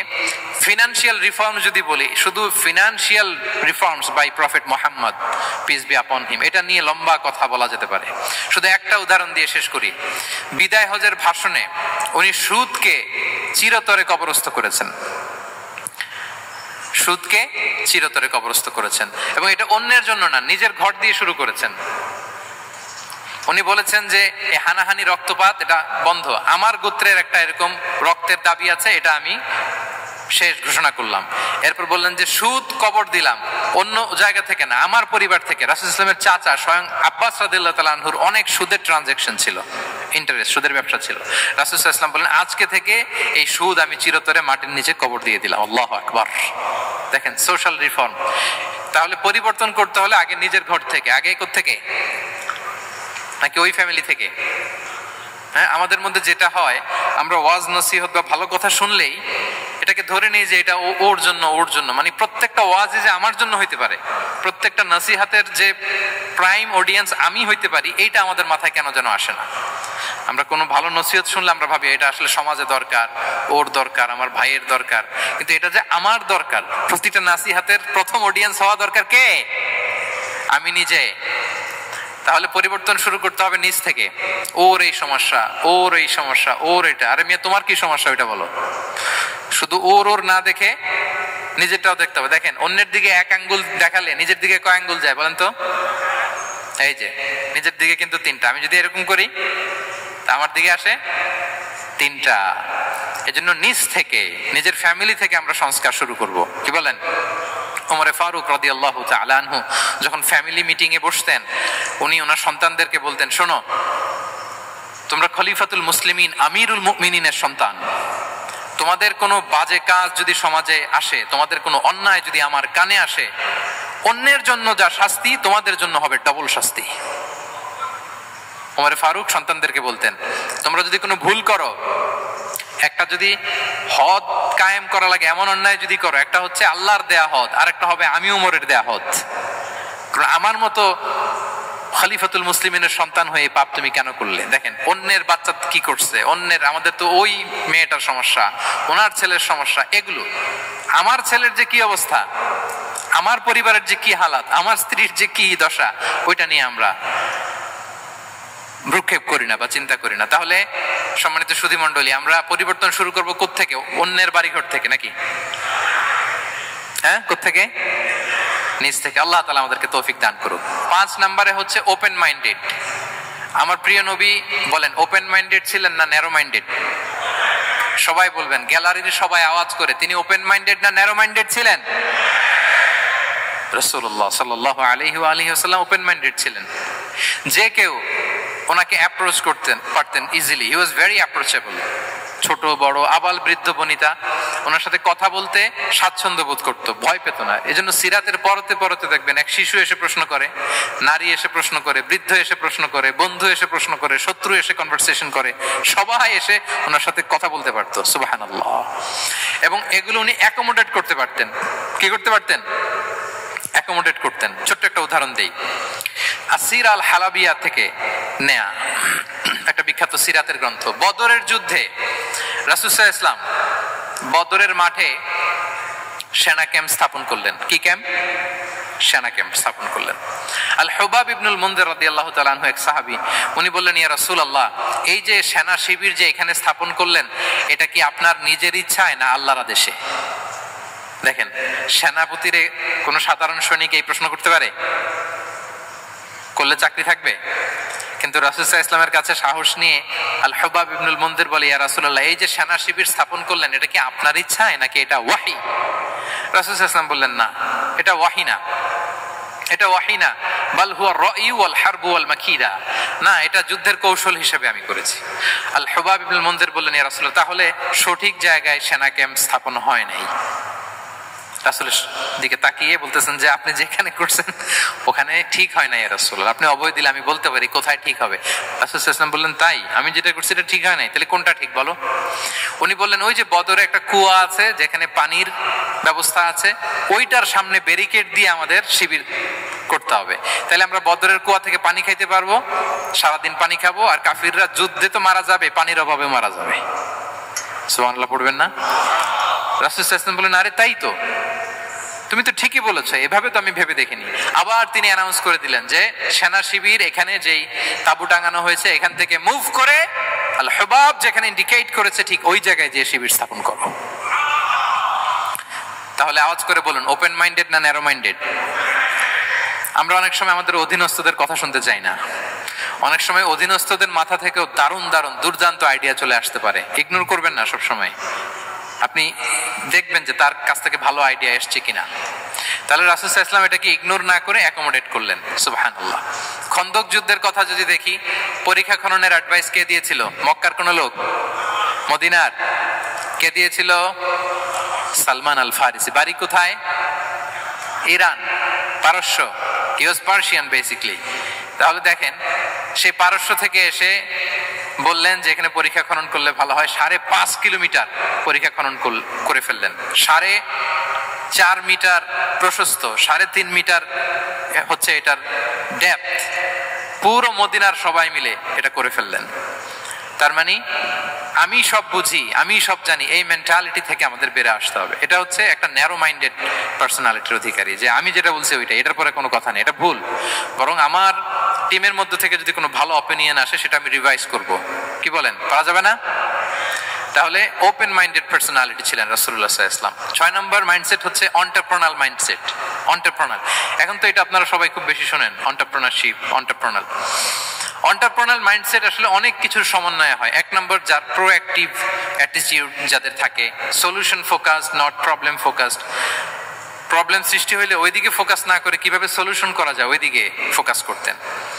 এরপর যে হিউম্যান রিসোর্সের ভালো ম্যানেজ করতে পারে, রিসোর্স কম কিন্তু to take the best out of this resource. অনেকে দেখবেন যে ছোট্ট জিনিসকে অর্গানাইজ করে এত সুন্দর প্রেজেন্টেশন করে, আবার অনেকের অনেক আছে কিন্তু সেটাকে প্রেজেন্ট করতে পারে না, এরকম আছে না নাই? রাসূল সাল্লাল্লাহু আলাইহি ওয়াসাল্লাম অল্প রিসোর্স দিয়ে অনেক বড় কিছু অ্যারেঞ্জ করতে পারতেন, সুবহানাল্লাহ। এবং he was a very good talent hunter. রাসূল সাল্লাল্লাহু আলাইহি ওয়াসাল্লাম একজন চৌকস ট্যালেন্ট হান্টার ছিলেন। He was a very good observer. সাহাবীদের কার কি ট্যালেন্ট এটা তিনি নোট করতেন। যার যে দক্ষতা তাকে তার ওই দক্ষতা দিয়ে ইসলামের সেবা করতে উৎসাহ দিতেন। যখনই কোনো প্রতিভাবান সাহাবীকে তিনি দেখেছেন, তিনি ইসলামের জন্য সেই প্রতিভাকে কাজে লাগানোর চেষ্টা করেছেন। একজনকে দিয়ে সবটা করেননি। আমাদের সমাজে একটা ভুল ধারণা আছে, আমরা অনেকে একজনের কাছ থেকে সব কামনা করি। একজন সব করতে পারে না, পারে? যারা পারে ও কোনোটাই ভালোভাবে পারে না, সব পারে, একটু একটু পারে। তো রাসূল সাল্লাল্লাহু আলাইহি ওয়াসাল্লাম ট্যালেন্ট হান্টার ছিলেন, যার যেখানে ট্যালেন্ট তাকে ওই কাজে লাগাতেন। বলেন তো খালিদ বিন ওয়ালিদ রাদিয়াল্লাহু তাআলা আনহুকে আল্লাহ রাসূল সাল্লাল্লাহু আলাইহি ওয়াসাল্লাম কি কাজে লাগিয়েছিলেন? অনেক পরে ইসলাম ধর্ম গ্রহণ করেছেন, কিন্তু যুদ্ধের অভিযানে পাঠিয়েছেন এবং পরবর্তীতে তিনি সেনা প্রধান হয়েছিলেন মুসলিম ব্যাটালিয়নের। কারণ উনি ওয়ার স্ট্র্যাটেজি জানতেন। ওনার আক্রমণের কারণে তো উহুদের প্রান্তরে মুসলিমরা প্রায় নাস্তানাবুদ হওয়ার অবস্থা, তাই না? অনেক পরে আল্লাহ তাআলা ওনাকে ইসলামের জন্য কবুল করলেন। তাহলে উনি ওয়ার স্ট্র্যাটেজি জানতেন, ফলে রাসূল সাল্লাল্লাহু আলাইহি ওয়াসাল্লাম ওনাকে যুদ্ধের জন্য কাজে লাগিয়েছেন। তাহলে সবাইকে একটা দিলে হবে না, প্যারাসিটামল 3 বেলা সবার জন্য হবে নাকি যার যে রোগ সে অনুযায়ী প্রেসক্রিপশন? খালিদ বিন ওয়ালিদ রাদিয়াল্লাহু তাআলা আনহু তিনি সমরবিদ ছিলেন, রণকৌশলী। ওনাকে বানিয়েছেন সেনা প্রধান। আওয়াজ করে বলুন, কি প্রধান? উনি সেনা প্রধান হয়েছিলেন। আচ্ছা, আপনারা হাসান বিন সাবিত রাদিয়াল্লাহু তাআলা আনহুর নাম শুনেছেন নিশ্চয়ই। ওনাকেও তো যুদ্ধের ময়দানে পাঠিয়েছেন না? ওনারা পাঠিয়েছেন। ওনারা দিয়ে কি করছেন বলেন? কবিতা লিখতেন। ওনার কাব্য প্রতিভা ছিল। উনি বেসিক্যালি যুদ্ধ করতে জানতেন না, এজন্য রাসূল সাল্লাল্লাহু আলাইহি ওয়াসাল্লাম যুদ্ধে ওনাকে পাঠাতেনও না। বিভিন্ন যুদ্ধে ওনাকে না পাঠিয়ে নারীদেরকে, মদিনার নারী শিশু ভালনারেবলস যারা আছে তাদেরকে দেখভাল করার জন্য মদিনায় উনি রেখে যেতেন। কারণ আল্লাহ তাআলা ওনাকে কাব্য প্রতিভা দিয়েছিলেন। ওনার এক এক কবিতা পড়লে গায়ের লোম খাড়া হয়ে যায়। You will have goosebumps, literally আপনার গায়ের পশম দাঁড়িয়ে যাবে। এবং উনি ওনার কবিতা দিয়ে মুসলিমদেরকে, সাহাবীদেরকে উজ্জীবিত করতেন। মসজিদে নববীতে আল্লাহ রাসূল সাল্লাল্লাহু আলাইহি ওয়াসাল্লাম ওনার মিম্বারের পাশে শুধু হাসান বিন সাবিত রাদিয়াল্লাহু তাআলা আনহুর জন্য আলাদা একটা মিম্বার বানিয়েছিলেন, যে হাসান তুমি ওখানে উঠে কবিতা লিখে আমার সাহাবাদেরকে উজ্জীবিত করবে জিহাদের জন্য। আল্লাহু আকবার। তাহলে একজনকে সেনা প্রধান, আরেকজনকে জাতীয় কবি, আরেকজনকে হাসান বিন সাবিত রাদিয়াল্লাহু তাআলা আনহুকে কি বানালেন? জাতীয় কবি বানালেন। আচ্ছা, হুযাইফা ইবনে ইয়ামান রাদিয়াল্লাহু তাআলা আনহু, ওনার ছিল ডিটেকটিভ মাইন্ড, এজন্য ওনাকে রাসূল সাল্লাল্লাহু আলাইহি ওয়াসাল্লাম মদিনার গোয়েন্দা বিভাগের প্রধান বানিয়েছেন, head of detective division. Huzaifa ibn Yaman ছিলেন মদিনার কি? হেড অফ ইন্টেলিজেন্স, গোয়েন্দা বিভাগের প্রধান। মুআয ইবনে জাবাল রাদিয়াল্লাহু তাআলা আনহু প্রশাসনিক কাজ খুব ভালো বুঝতেন। মদিনার সবচাইতে বড় সিনিয়র আমলা ছিলেন মদিনা রাষ্ট্রের। মদিনা রাষ্ট্রের সবচাইতে সিনিয়র আমলা মুআয ইবনে জাবাল রাদিয়াল্লাহু তাআলা আনহুকে রাসূল সাল্লাল্লাহু আলাইহি ওয়াসাল্লাম কবিতা লেখার দায়িত্বও দেন নাই, গোয়েন্দাগিরি করতে দেন নাই, ওনাকে ইয়ামানের গভর্নর করে পাঠিয়েছেন। সুবহানাল্লাহ বিহামদি। তাহলে যার যে যোগ্যতা তাকে সেই জায়গায় কাজে লাগানো, এটাকে বলে এন্টারপ্রেনাল মাইন্ডসেট। এটা কি বলে? এন্টারপ্রেনাল মাইন্ডসেট। আল্লাহ হাবিব সাল্লাল্লাহু আলাইহি ওয়াসাল্লামের এই মাইন্ডসেট ছিল। 7 নাম্বার মাইন্ডসেট হচ্ছে কনসিডারেট মাইন্ডসেট। কনসিডারেট মানে হচ্ছে সুবিবেচক, যার বিবেচনা আছে, অথবা যে অন্যের প্রতি সহানুভূতিশীল, উচ্চ বিবেকবোধ সম্পন্ন ব্যক্তিত্ব। রাসূল সাল্লাল্লাহু আলাইহি ওয়াসাল্লাম he was the man of 6 senses. ওনার 6টা সেন্স কাজ করতে একসাথে। কয়টা? আমাদের করে কয়টা? 5টা তো আল্লাহ দিছে, অনেকের 3টাও কাজ করে না। কোন দিক দিয়ে কি হচ্ছে দিন দুনিয়ায় নাই, সে একেবারে অন্য জগতের মানুষ। কি হচ্ছে চোখ কান খোলা নাই, কিছু জানা নাই।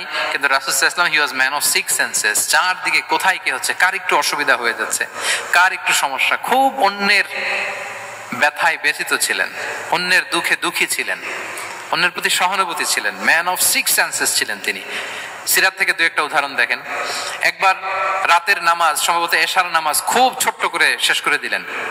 তো সাহাবারা জিজ্ঞেস করলেন, ইয়া রাসূলুল্লাহ, নামাজ তো এত তাড়াহুড়ো করতে আপনাকে কখনো দেখিনি।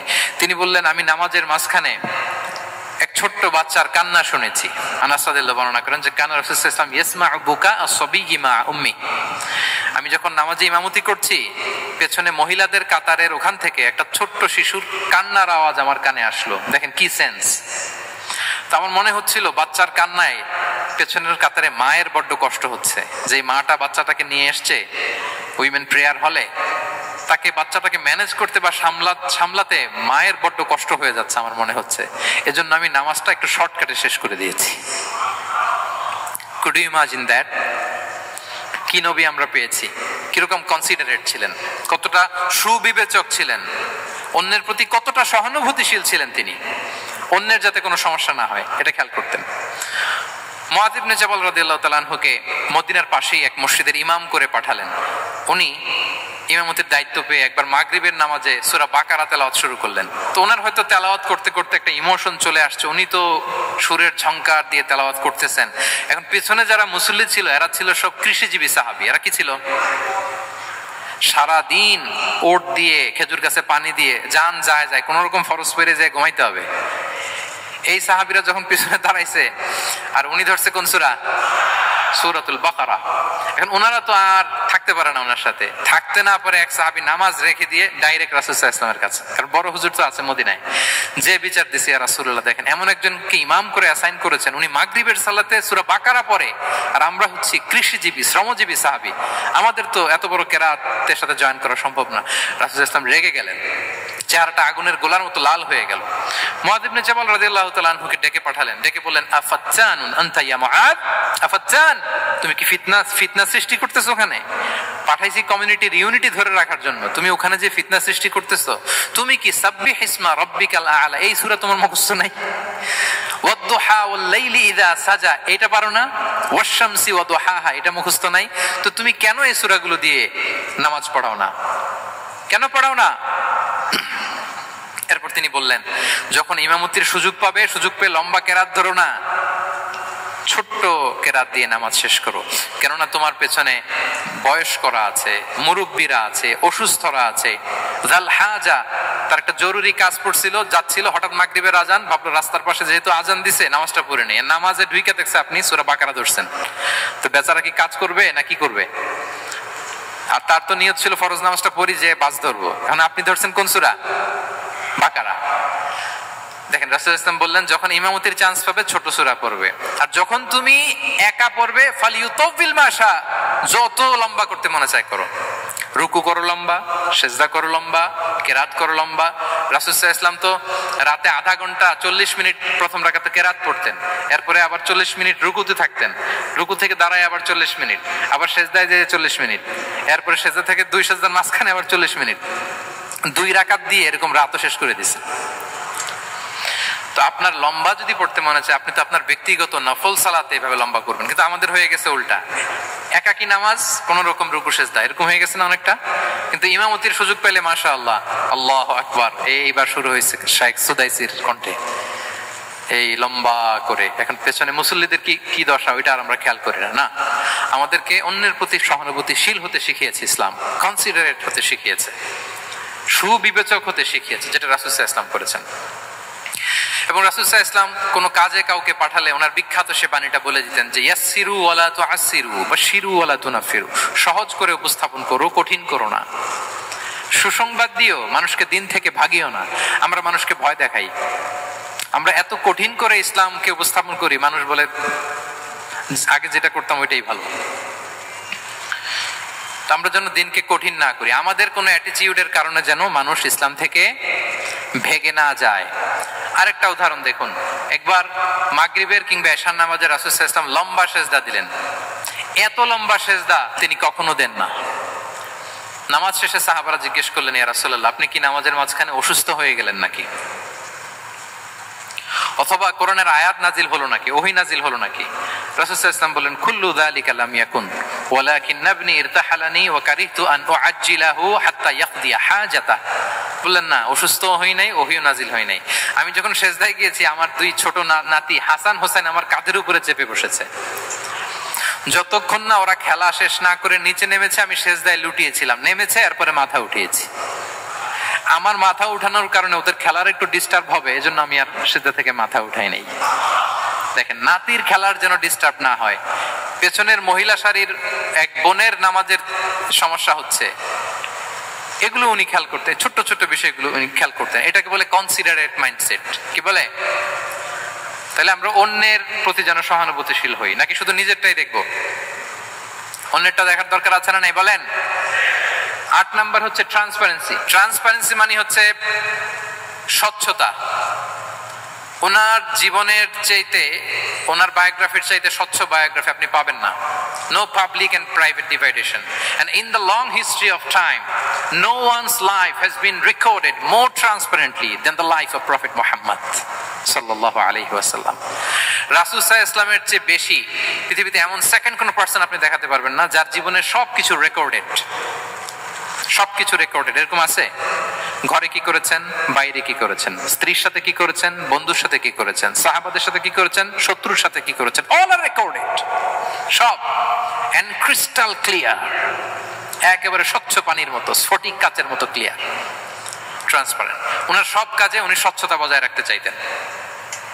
কতটা স্বচ্ছ ছিলেন একটা মজার ঘটনা শোনাই আপনাদেরকে। সহিহ বুখারীতে এসেছে, রমাদানের শেষ 10 দিন, দ্য লাস্ট 10 days অফ রমাদানে তিনি ইতিকাফ করতেন। ইতিকাফ অবস্থায় স্ত্রীরা এসে রাতে দেখা করে যেত, জরুরি কথা আলাপ থাকলে সেরে যেত। একবার রাতে সফিয়া বিনতে হুয়াই ইবনে আখতাব রাদিয়াল্লাহু তাআলা আনহা আসলেন, ওনার স্ত্রী। কথা হলো এবার ওনাকে একটু এগিয়ে দিবেন। মসজিদ থেকে রাসূল সাল্লাল্লাহু আলাইহি ওয়াসাল্লাম বারান্দার দিকে পাশ দিয়ে আসলেন এগিয়ে দেওয়ার জন্য। ইন দ্য মিন টাইম হঠাৎ 2 জন আনসারী সাহাবী পাশ দিয়ে হেঁটে যাচ্ছেন। রাসূল সাল্লাল্লাহু আলাইহি ওয়াসাল্লাম আম্মাজানকে বিদায় দিবেন এখানে। হঠাৎ করে তিনি আওয়াজ করে বললেন, আলা রিসলিকুমা, এই দাঁড়াও। ওই সাহাবী 2 জন রাসূল সাল্লাল্লাহু আলাইহি ওয়াসাল্লামের সাথে কে এটা টের পায় নাই, বুঝতে পারে নাই। বোরকায় আবৃত কোন এক নারী দেখে রাসূল আর ওই নারীকে দেখে তারা আরো দ্রুত গতিতে হাঁটতে শুরু করে দিয়েছে, আমরা চলে যাই এখান থেকে। দেখেন, রাসূল সাল্লাল্লাহু আলাইহি ওয়াসাল্লাম নিজের অবস্থানকে ট্রান্সপারেন্ট করার জন্য বলে, আলা রিসলিকুমা, দাঁড়াও। দাঁড়ালেন।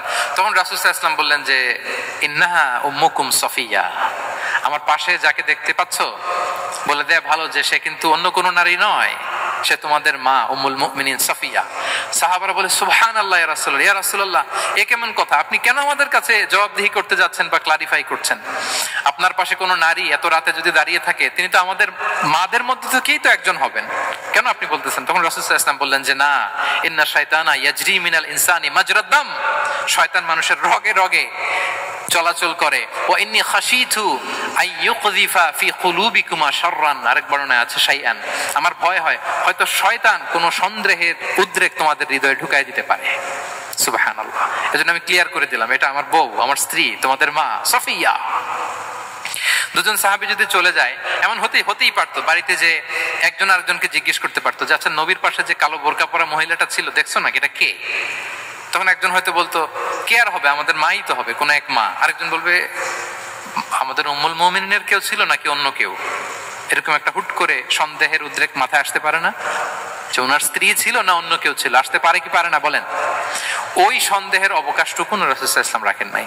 উনি বলে দিলেন যে এটা তোমাদের মা, এটা সফিয়া।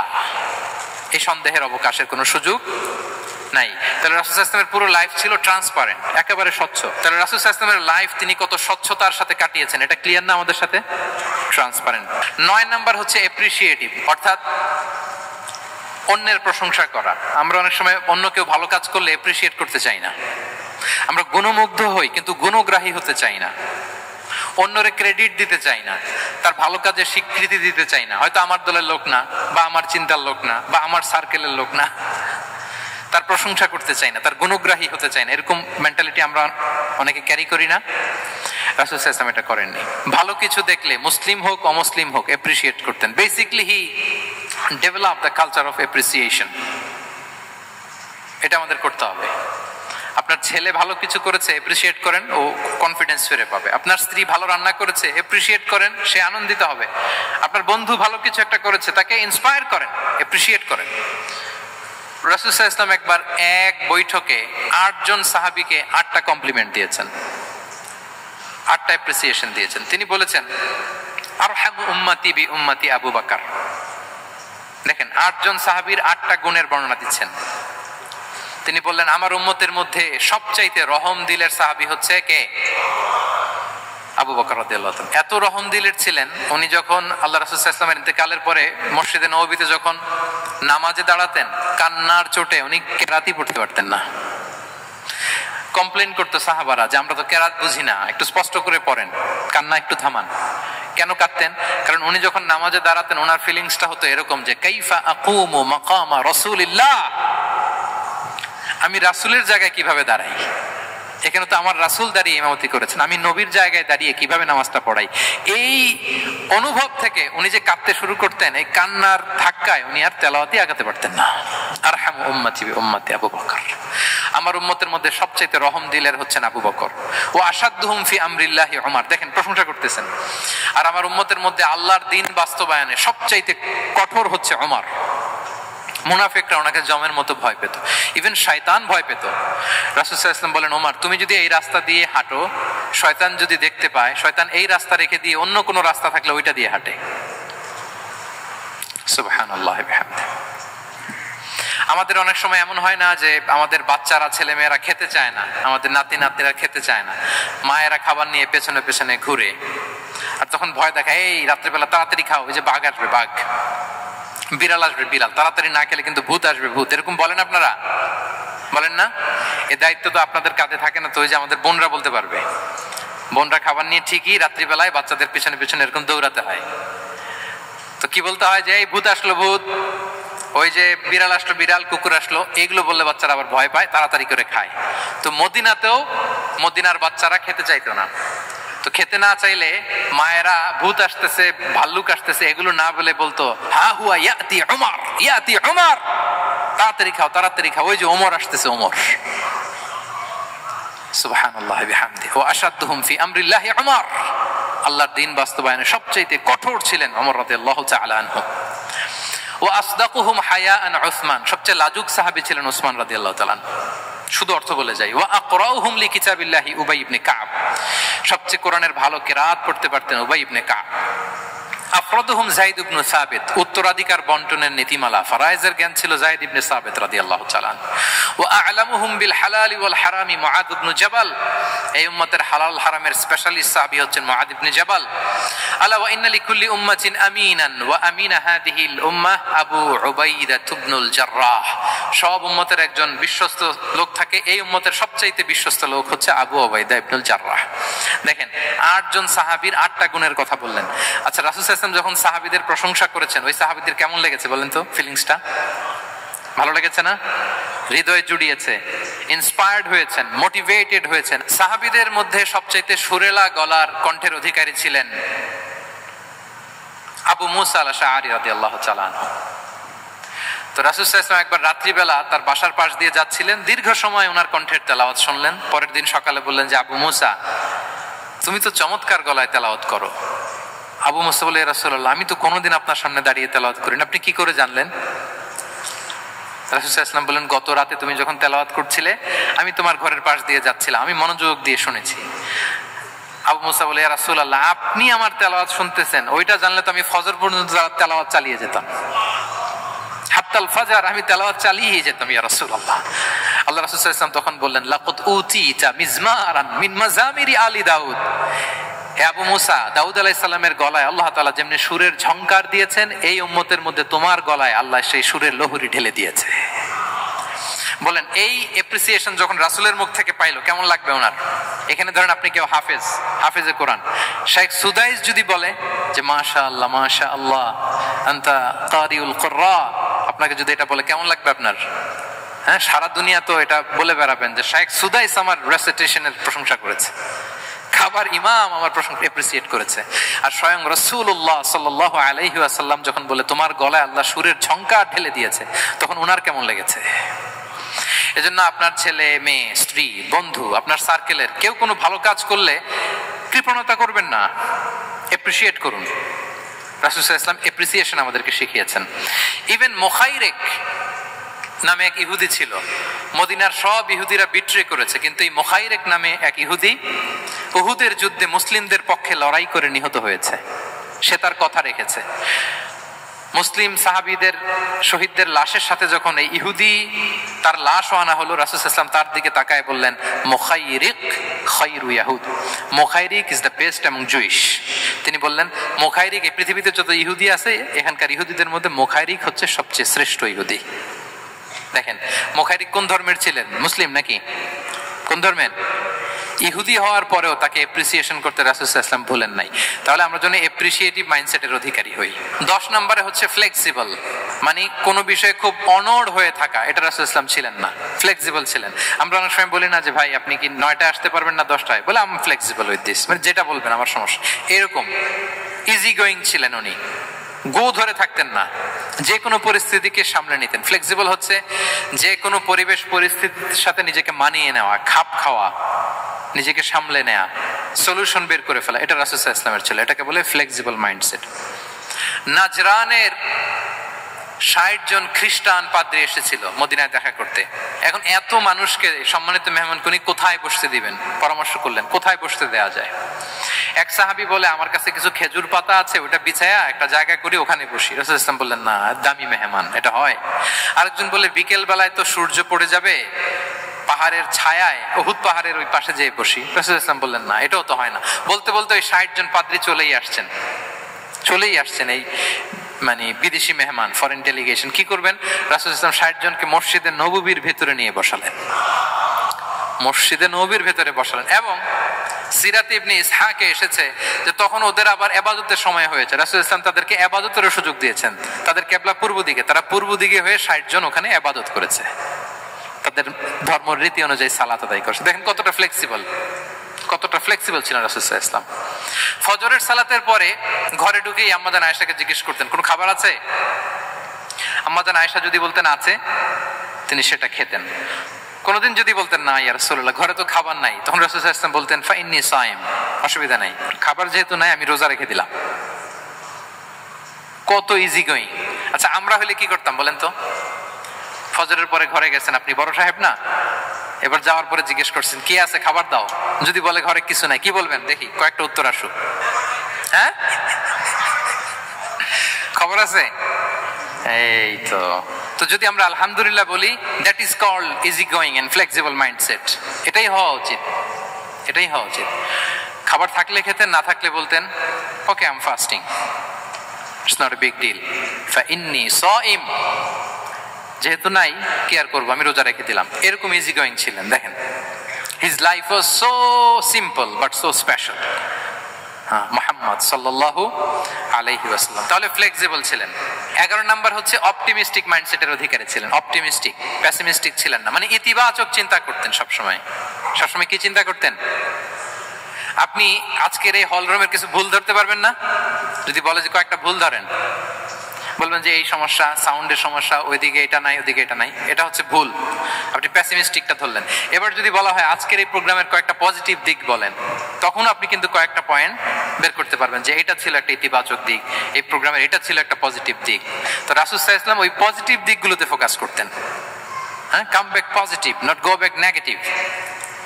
রাসূল সাল্লাল্লাহু আলাইহি ওয়াসাল্লামের কাছে এসে যদি কেউ বলতে ইয়া রাসূলুল্লাহ আমি খুব অসুস্থ, রাসূল সাল্লাল্লাহু আলাইহি ওয়াসাল্লাম বলতেন লা বাসা আলাইকা তাহুরুন ইনশাআল্লাহ, ইয়া রাসূলুল্লাহ আমি অসুস্থ। রাসূল সাল্লাল্লাহু আলাইহি ওয়াসাল্লাম বলতেন আরে don't worry, it will cleanse up you from your sins if Allah wish, ইনশাআল্লাহ এতে তোমার যে গুনাহ টুনা আছে, পাপ আছে, এই পাপগুলোকে আল্লাহ তাআলা এই অসুস্থতা দিয়ে মোচন করে দিচ্ছেন। পড়েন সুবহানাল্লাহ।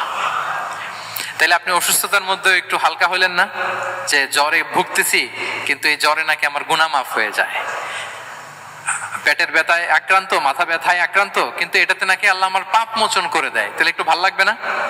তাহলে দেখেন একটা কঠিন পরিবেশকে রাসূল সাল্লাল্লাহু আলাইহি ওয়াসাল্লাম সহজ করতেন। অসুস্থ শুনলেই লা বাস তাহুরুন ইনশাআল্লাহ, আর কিছু হবে না, আল্লাহ তোমার গুনাহ মাফ করে দিচ্ছে।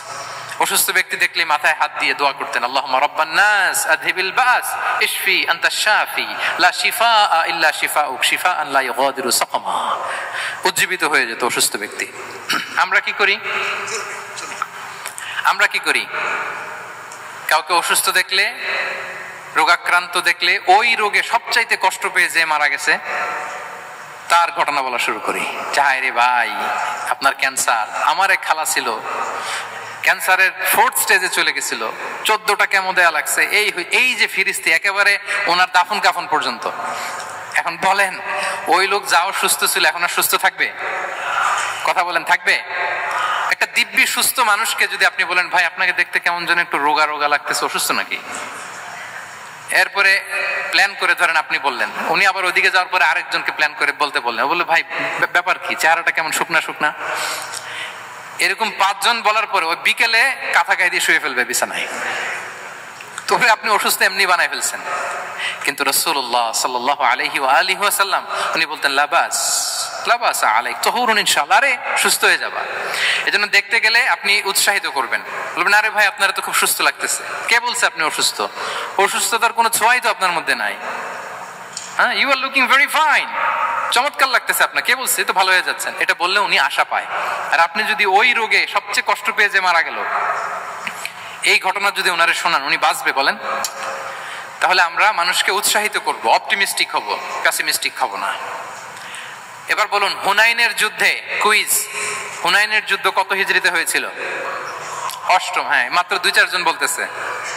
আমাদের ওই যে হাসানা ফাউন্ডেশনের একটা সিরা অলিম্পিয়াড চলতেছে, এটাতে অংশগ্রহণ করতে হবে আপনাদের। আমরা প্রতিদিন একটা করে কুইজ জানান দিচ্ছি মানুষদেরকে, একেবারে সব মুখস্থ হয়ে যাবে ইনশাআল্লাহ। তাহলে 8ম হিজরিতে হাওয়াজিন বনু সাকিব গোত্রের বিশাল ব্যাটালিয়ন নিয়ে ওরা আসছে, এবং ওরা আসছে যে আমরা শুধু একা যাব না, আমাদের স্ত্রী বাচ্চা কাচ্চা, আমাদের যার ঘরে যত সম্পদ আছে সব নিয়ে মরুভূমিতে যাব। এটা নিয়ে যাব কেন? সবার মধ্যে যেন ইন্সপিরেশন আসে যে যদি আমরা হারি আমরা সব শেষ, আমাদের সম্পদও নিয়ে যাবে। আর এগুলো রক্ষার জন্য হলেও মুহাম্মদের বিরুদ্ধে আমাদেরকে জয়লাভ করতে হবে। কি টেকনিক দেখেন। সব যখন নিয়ে দাঁড়াইছে বিশাল বাহিনী, এক সাহাবী এসে বলল ইয়া রাসূলুল্লাহ, কালকে তো আমাদের খবর আছে, এই বাহিনীকে আমরা কি করে পরাস্ত করব? ইয়া রাসূলুল্লাহ এসে দেখুন, পাহাড় থেকে দেখুন কত বিশাল বাহিনী। রাসূল সাল্লাল্লাহু আলাইহি ওয়াসাল্লাম দেখা মাত্রই বললেন তিলকা গনিমাতুল মুসলিমিনা গাদান ইনশাআল্লাহ। আরবি যারা বুঝেন যে it will be the war booty for the Muslim community tomorrow ইনশাআল্লাহ। আরে এগুলো তো আমরা সব গনিমত আকারে ব্যাগে কইরা মদিনায় নিয়ে যাব। এই যুদ্ধে জয়লাভ করে যা আছে এগুলো উঠে করে ওয়ার বুটি হিসেবে মদিনায় নিয়ে যাব। বলার সাথে সাথে সাহাবীদের সব ভয় দূর হয়ে গেল, আবার প্রাণ ফিরে পেলেন, সজীব হয়ে উঠলেন, উজ্জীবিত হলেন। তাহলে আমরা অপটিমিস্টিক হব, আমরা ইতিবাচক চিন্তা করব। এবং ইসলাম আল্লাহ তাআলার ব্যাপারেও আমাদেরকে ইতিবাচক ধারণা রাখতে উৎসাহিত করে। হাদিসে কুদসিতে আল্লাহ বলেন আনা ইনদা যান্নি আবিদি বি, আমার বান্দার নিকট আমি তেমন, আমার বান্দা আমার ব্যাপারে ঠিক যেমন ধারণা করে। আপনি যদি ধারণা করেন আল্লাহ দয়ালু, ঠিক আল্লাহ তাআলাকে দয়ালু পাবেন। এখন বলেন আল্লাহর ব্যাপারে কার ধারণা কেমন? আল্লাহ তাআলা খুব প্রতিশোধ পরায়ণ না? প্রচন্ড রাগী, আমাদের সবাইকে জাহান্নামে দেওয়ার জন্য বসে আছেন না? তাহলে কি ধারণা বলেন তো? তিনি দয়াময়, তিনি মেহেরবান, তিনি আমাদেরকে অবশ্যই ক্ষমা করবেন। এই বিশ্বাস আল্লাহর প্রতি আমাদের সবার আছে তো? এই বিশ্বাস যদি থাকে ঠিকই আল্লাহ তাআলাকে রহমান রাহিম হিসেবেই আপনি পাবেন। লাস্ট হচ্ছে রেজিলিয়েন্ট। শেষ, I am going to conclude my speech today. Resilient হচ্ছে যাকে থামানো যায় না, আনস্টপেবল। সংকট কাটিয়ে ঘুরে দাঁড়ানোর সামর্থ্য যার থাকে তাকে বলে রেজিলিয়েন্ট। লেগে থাকার মানসিকতা, টিকে থাকার যোগ্যতা, সহজে হার না মানার যে অ্যাটিটিউড, এটাকে বলে রেজিলিয়েন্ট মাইন্ডসেট। রাসূল সাল্লাল্লাহু আলাইহি ওয়াসাল্লামকে আল্লাহ তাআলা এই মাইন্ডসেট দিয়েছিলেন। ওনাকে হারাইতে পারছে কেউ? জীবনের সাথে এটা সেট করে নেন যে আমি কখনো হারি না, আমি হয় জিতি নয় শিখি।